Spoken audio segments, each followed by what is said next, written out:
कालचा एक दिवस मी पाटोद्याला होतो. तिथे मी डे 20 आपला कंप्लीट केला. आज आहे डे 21. आज आलोय मी पाटोद्यावरून. रात्रीचे 11:15 झालेत, तरी पण आपल्याला आजचा वर्कआउट कम्प्लीटच करायचा आहे. तर चला करूयात सुरुवात.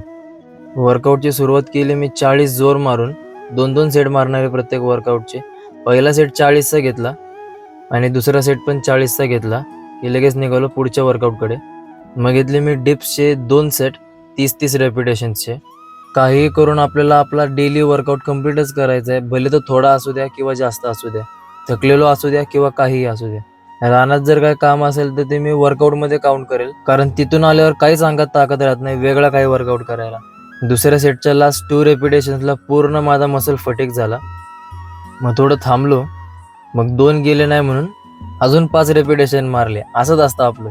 त्यानंतर स्कॉट्सचे पण 30-30चे 2 सेट घेतले. त्यानंतर घरातले झोपलेत का चेक केलं. ऑफकोर्स झोपले असतील, कारण आम्हाला 11:30 11:45 झाले यायला आणि लगेच मी वर्कआउट सुरू केलं. स्क्वॉट्स मारून मांड्या भरलेल्या पण मन नव्हतं भरलं, म्हणून लास्ट एक सपाट्यांचा 30 रेपिटेशनचा सेट घेतला. 12:45 झाले मला वर्कआउट करता करता. मग केला वर्कआउट एंड. प्रवास करून पण आणि वर्कआउट करून पण थकलेलो. आजचा मिनी ब्लॉग आवडला असेल तर आपल्या चॅनलला सबस्क्राईब करा. भेटू झालेल्या का पुढच्या मिनी ब्लॉगमध्ये. तोपर्यंत बाय बाय.